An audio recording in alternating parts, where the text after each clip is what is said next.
So welcome everybody. Thank you again, Demarre. It was so wonderful.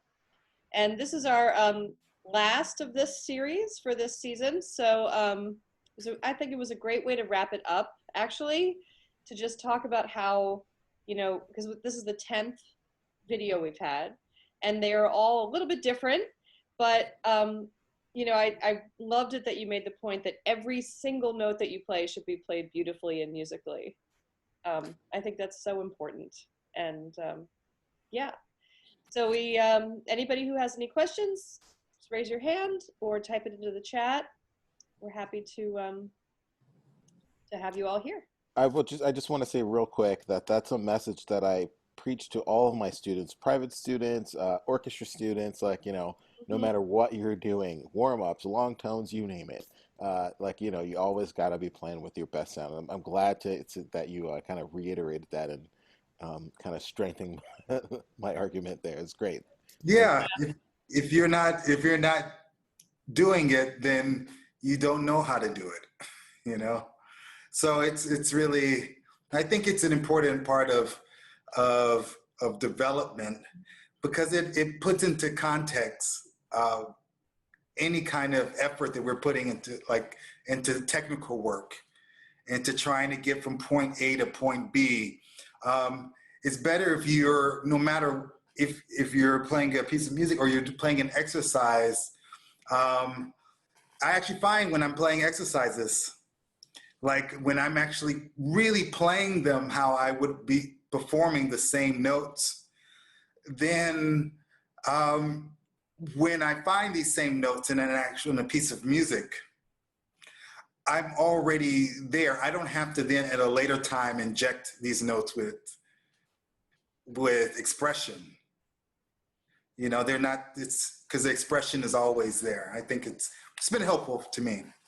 Yeah. Absolutely. Yeah, it's a great point. Excellent. Yeah, are these musicians? Yeah, so Christopher Wise here is one of two flute players that are actually in the Primavera Fund. Hopefully our other flute player, Caleb Becker, will show up. Patricia Harden is one of our violinists, one of our new students in the program. She plays violin. And Serrano Rosenstrader is also one of our new violinists. So I'm glad to see you guys here, string players coming to the woodwind, masterclass. That's great. You'll probably learn a lot. And feel free to ask questions, you guys, if you have any. You got something, Christopher? Let's start with you. One of my questions were, so when I play a piece, I really try to study it and try to feel it, but a lot of times I feel like I don't really feel it, but other people do. I wanted to know why is that? So, if you have to think about it this way, making music or learning a piece of music, especially when you're young, it's like learning a new language. The more music that you learn, then the quicker you're able to actually figure out what language you're speaking in, so to speak. So right now, I would probably guess that this is a piece of classical music, right? So I would guess that maybe you don't listen to a lot of classical music. Or do you? Busted. I do. I listen to it like every day. You listen to a lot of it, okay? And do you listen to, for instance, it depends on the piece. Do you listen to music that's similar to the piece that you're working on? Yes. You do? Do you listen to an actual recording of the piece that you're working on? Yes, like a million times. And when you say you don't feel it, meaning you don't enjoy playing it? I do. I just don't feel it with my heart, But I feel it with my heart, but I just don't really feel it. Okay. This clears things up for me then. So, okay. Then this is a conversation in a way about heart and love, okay? And so I'll put it this way, is that if you think about when you make music, that what really ultimately can define love for a piece of music is commitment. Okay, it's like committing to actually to knowing it so well that you've internalized it. You don't have to, this idea of just loving or feeling it with your heart. Yeah, maybe some pieces is easier to do that than others, but it's really not important at all. Because once you've internalized something, it kind of transcends feeling it with your heart, you know? Eventually it just becomes your voice. And you may actually at that point find enjoyment in the fact that by playing this and knowing this music so well, that the listener will feel it and love it. And that actually may bring you joy. You understand? I play a lot of music, you know? I play a lot of music. And a lot of times I'm not choosing the music that I have to play. So feeling it with my heart is not something that I'm thinking about at all. What I do love all the time is trying to make whatever I'm playing sound as beautiful as I can possibly make it, you know? That's what I really enjoy. And because of that, I actually, it's beneficial to be the type of person that is not hot and cold, like, oh, I'm so into this because I love it, or I'm not into this because I don't love it. No, I love making everything sound as good as possible. I love that. So I end up having a more positive attitude than a lot of people. So I would encourage you to just think about it that way. Love the process of making it sound good, and instead of waiting to fall in love with it. Okay, thank Can I you. just add something to that just for a second? I always also try to think of it as, even if I am not in love with this piece of music, somebody is. Somebody in the audience is. Probably a lot of people. You know, Mhm. and so I mean, ultimately, it's something that you're giving to your listeners, right? To enjoy and to enhance their lives. So you should, you know, it's more like love for your audience and the art form than any particular piece individually. Anyway. Yeah, and just to kind of add to that a little bit, one thing that I like to think because I play plenty of music that I don't really feel feel it with my heart, you know. But one thing that I try to do is because I always think of especially when at one point I try to get over to my youth orchestra members is that, like, you know, there's a bit of theater involved in playing music, and, like, you know, to that end, like, you know, if you can, like, seem like you love this thing, like love this piece of music, it'll likely come across to the audience that way too. Mm-hmm. And that's really what you want, is for the audience to love what's going on, you know, because that's what it's not about you. It's about, you know, the audience experience. It's about the music, you know, doing this thing for them. So I try and put myself in that mindset. It helps me quite a bit. All right, thank you. Great question. Other questions? You have another one? So one more question I had, about, a lot of flute players have been telling me about wave counts, like at, interlocking camp. And I wanted to know, like, what I should do, because I don't like really doing wave counts, really, like with a metronome, because I feel like I'm forcing myself to, like, not be natural with it. Wave counts. Tell me, what are wave counts? So basically, when you use vibrato and use a metronome to, like, say if you do in 4, you do the wave like 1 2 1 2, or 1 2 3 1 2 3, or I 1 2. see. So just vibrato with the metronome, right? Yes. Okay. And so what was your question now that I understand? Is it bad that I don't like to do it, or that I? Oh, you're into like this. I have to like to do this. I have to, yeah.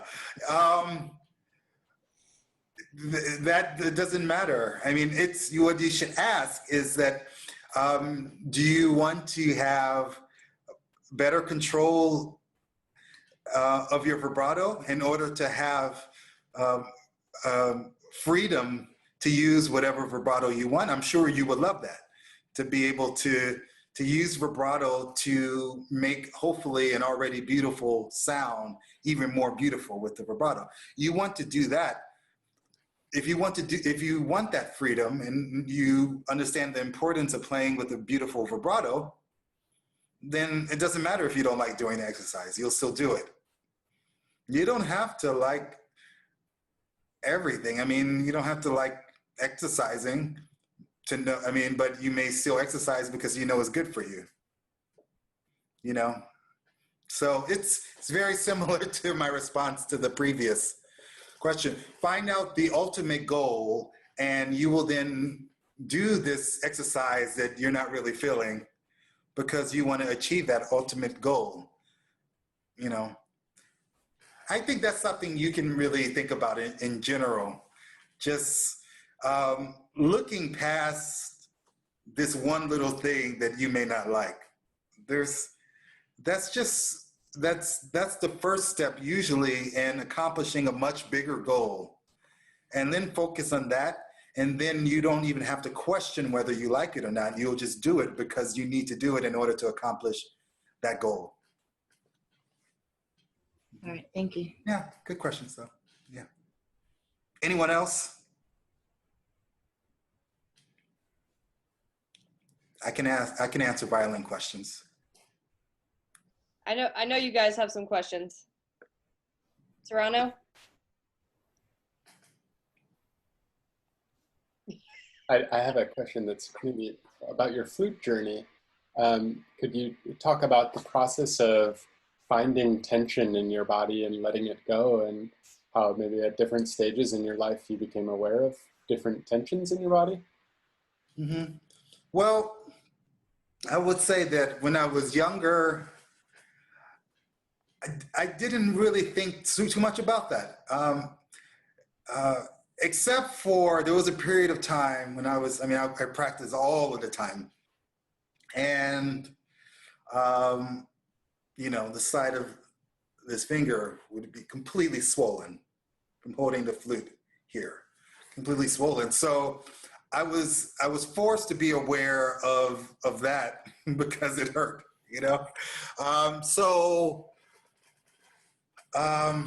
but I would say that I was really didn't think too much about it until my body woke me up, to the fact that I should be paying more attention to that.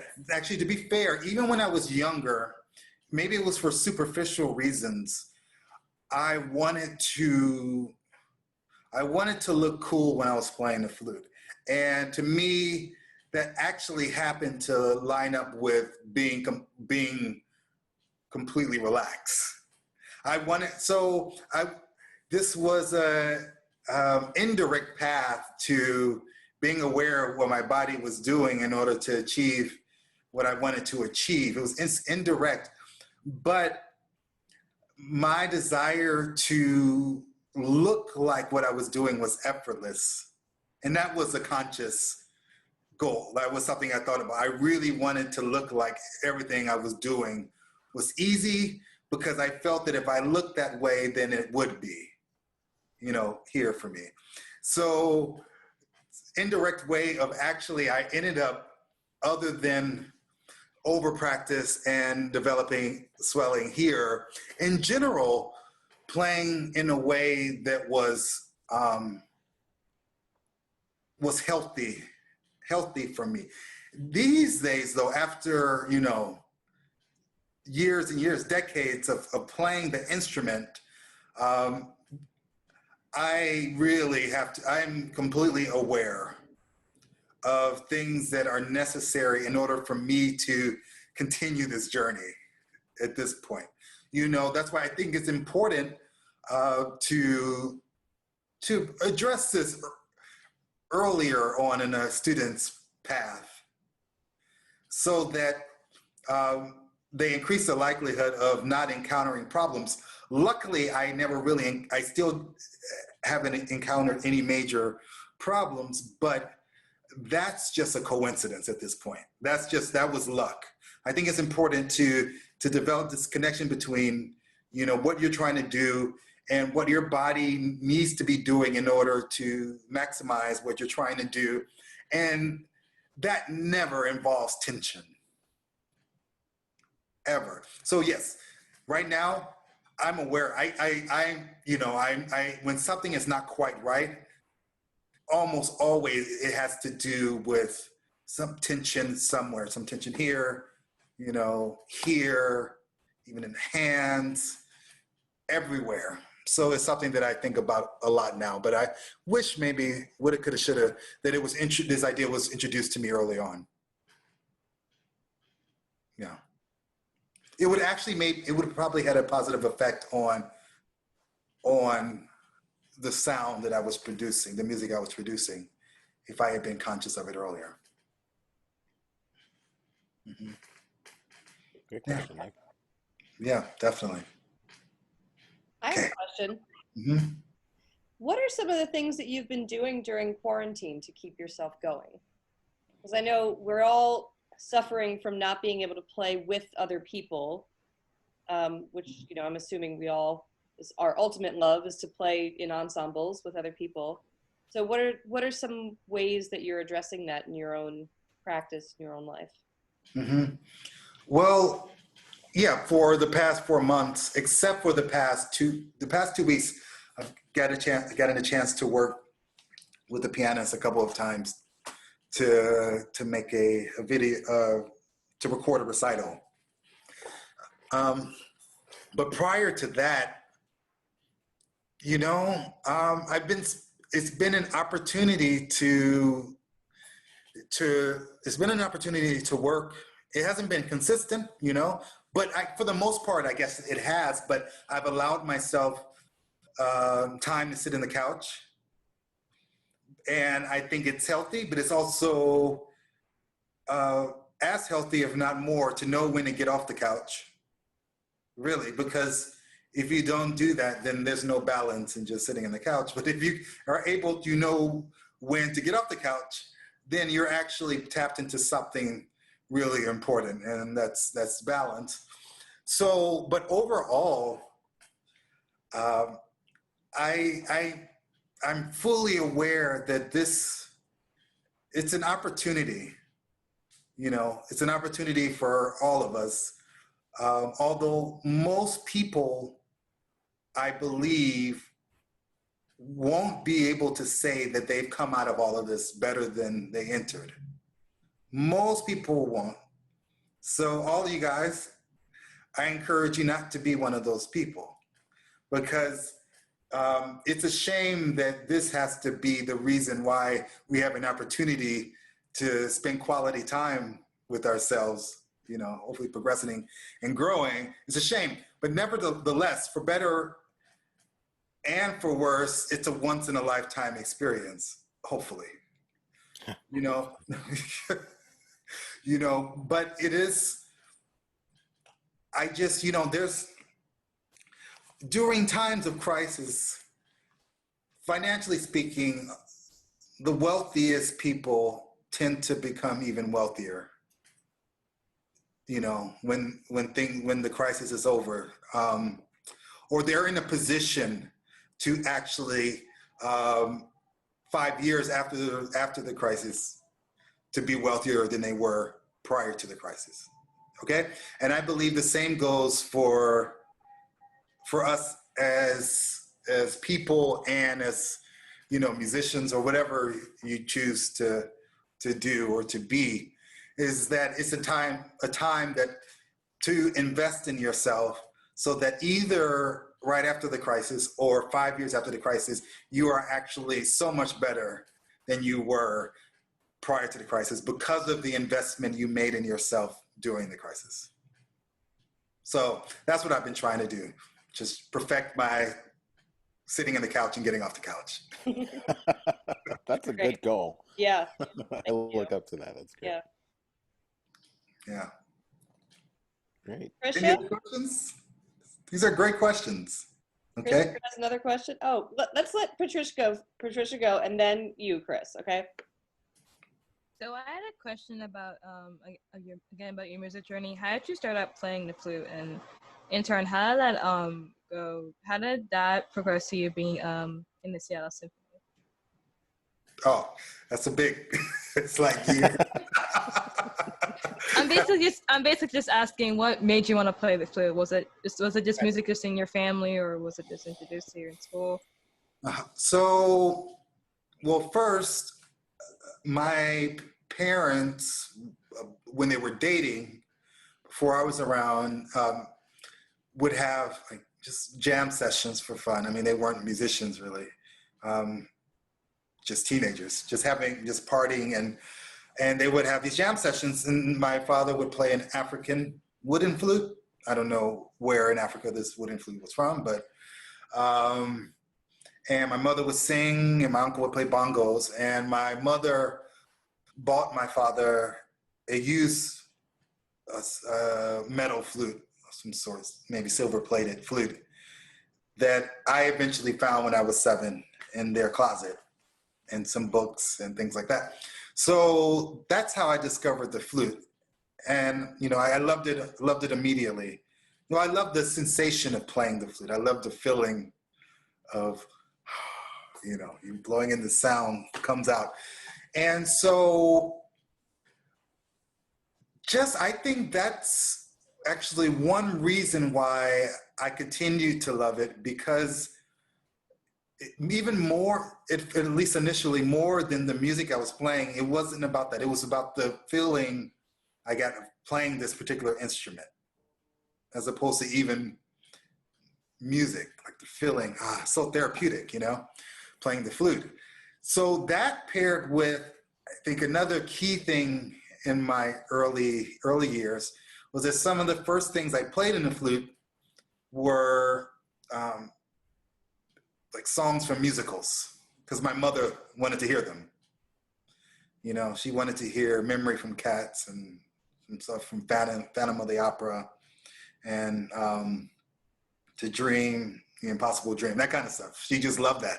And so that was really important, because immediately there was a connection between this instrument that felt good to play and music that someone I knew loved, but really loved. So as opposed to playing an instrument that you're not connected to, and playing and learning music, but this music is not the type of music that you think is music, like the type of music that you listen to that makes you actually want to dance, that makes you feel. I think I may have talked about that in the video, but this was actually, so I really feel like it was an advantage to immediately connect playing the flute with playing these tunes that my mother loved. Somehow that connected some wires in my head that proved to be useful later on. And then I became a member of the Seattle Symphony. No. Thank you. No. So much happened in Yeah, between. a lot, I'm sure. But that was the start that began the path. Yeah. Thank you. Mm-hmm. Chris, you got a question, and then Serrano. My question was, what were the obstacles that you had to overcome as a flute player? Well, let's see. The obstacles I had to overcome as a flutist, specifically, well, there's a couple of questions. I mean, there's a whole thing I can talk forever about obstacles I had to, like, for instance, overcome as a Black man. There's that. Specifically as a flutist, obstacles, I mean, I don't even see them as obstacles. They're, with the mindset that there is going to be work, you know, and they're only obstacles if you don't overcome them. I mean, like, so I just assumed that without even, and even in hindsight, that, all right, once I get to a certain stage in my development, well, actually pretty much every stage in my development, and because this is this is by the fact that it's a new stage, I'm going to encounter something that's difficult. And if I'm not encountering anything that's difficult, that means that I'm not developing. So I guess if I let go of this word obstacles, they should exist, because that means that you're making progress. How do I overcome them? Well, it's, you know, I would encourage you to think about what you're doing is not just learning an instrument, but in a bigger sense, is actually trying to figure out how to be a better problem solver, how to figure out actually how like to efficiently solve this problem. Because that's what I think about with the flute. I don't like wasting time. I don't want to be inefficient. So I'll give you an example. Like if you are having problem with a technical passage, right? So, you know, most people will just repeat it over and over again, repeating the same issues that they had initially over and over again, and acting like that's going to really help. And as opposed to, for instance, there's many ways to solve the problem, but finding out if you have, for instance, you have a technical passage that's causing trouble, usually it's not the entire passage that's really hard, even if you have to learn all of the different notes, but it's usually like maybe a pair of notes throughout the passage that are really causing the difficulty. So in that case, instead of just beating it over the head over and over again, the same issues you're having, find out, pay attention to yourself, find out the exact spot that is ultimately causing you to be hung up on this spot. Really find out, because I promise you it's never ever more than, definitely no more than a few notes. Mm-hmm. And then take that out of context, and for instance, when you do your warm-up, practice that combination of few notes out of context, so that you don't actually develop a mental hang-up over this particular passage. Just anyway, that may not even work for you. It would work for me, but overcoming obstacles by really trying to isolate what the problem really is what I've tried to do in most of my musical life. Thank you. Yeah, that's great advice, and that that will turn into like efficient practice, because about not wasting time. That's how one of the ways like you would go about just being efficient about everything. That's a great way to think. Mm-hmm. Great question. Serrano, you got anything over there? You've been awfully quiet today, buddy. What's the thing that you would say to a beginning flutist? What would I say? Okay. I would ask, do you like playing the flute? And hopefully the answer would be yes, first of all. I would ask if you like the sound of the flute. And hopefully the answer would be yes. And then I would ask you to, if you can hear like what the most beautiful flute sound is to you.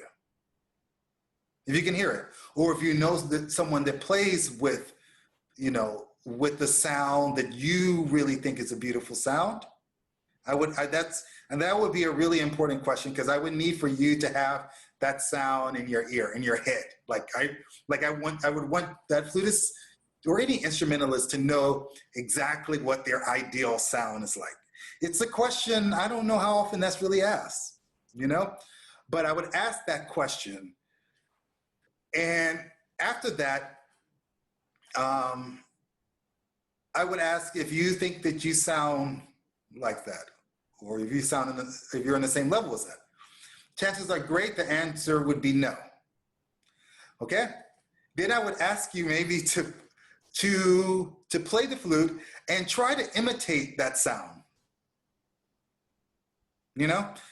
And then I would leave you with that, because then you have enough, especially if I'm not like your teacher. If you're thinking like that, then you have enough tools to progress. You know what you want to sound like. You know how you sound, you know? And you can then increase the likelihood that you will actually eventually sound like you want to sound like. So I would ask you those series of questions. Thank you. That's great. I think probably the most difficult part about that is being honest and knowing with yourself about how you sound. That is like one thing that's really hard for me, for I'm sure for other musicians, it's got to be. Um, but yeah, I'm glad you brought that up. But that's something that people struggle with, you know. Yeah, it's not easy. You really do want to bridge the gap between, you know, what you think you sound like for sure and what you actually sound like. You want it to be almost the same. Mm-hmm. Almost. Good luck with that, though. It's not easy. Record yourself a lot. Be comfortable with.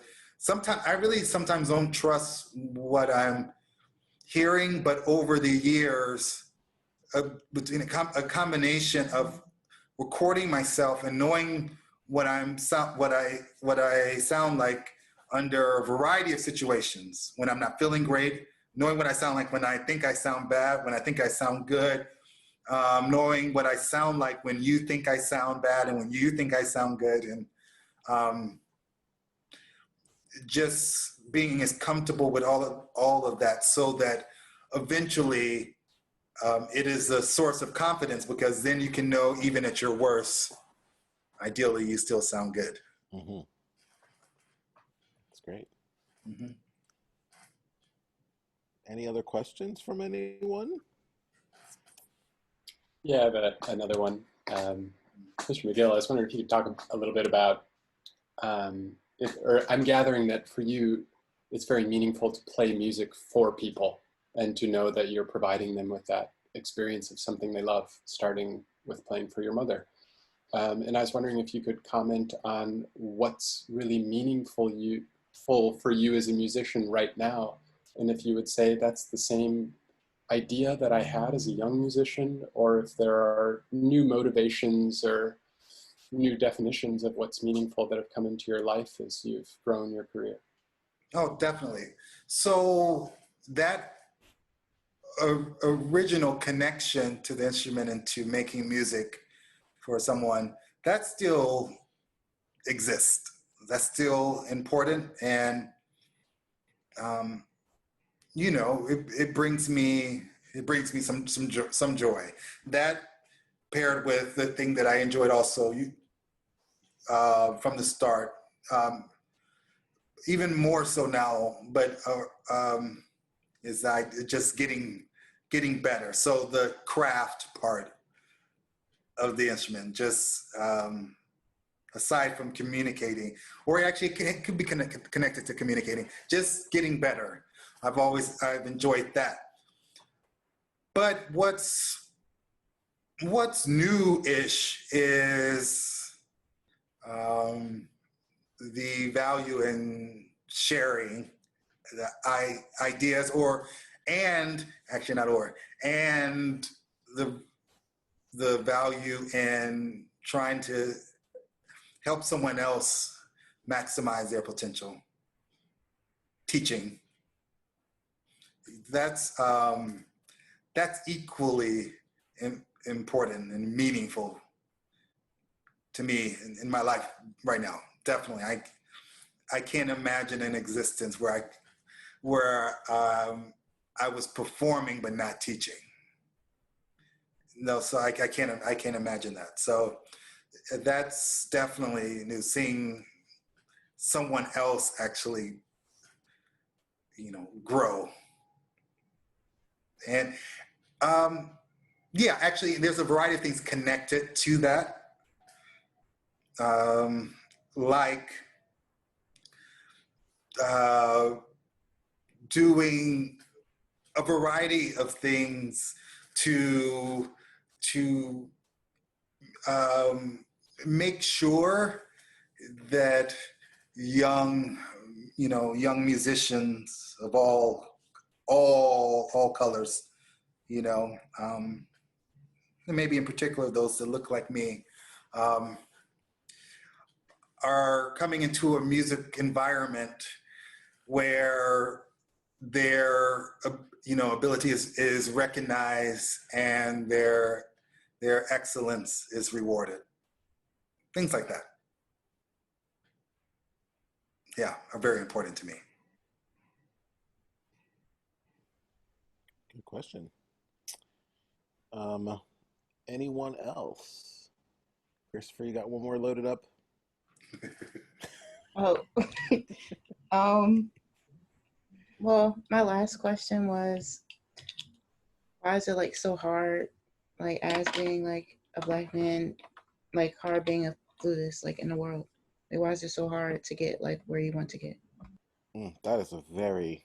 If you have the answer to that, Demarre, please inform us. Right. I mean, do you really want an answer to that? I can give you my thoughts. Why is it so hard? Do you really want me to answer this question? I can. If you want to, then go for it. Yes. Yeah, I can go for this. Well, the reasons why absolutely have their origins. The reasons why have their origins in history. In history that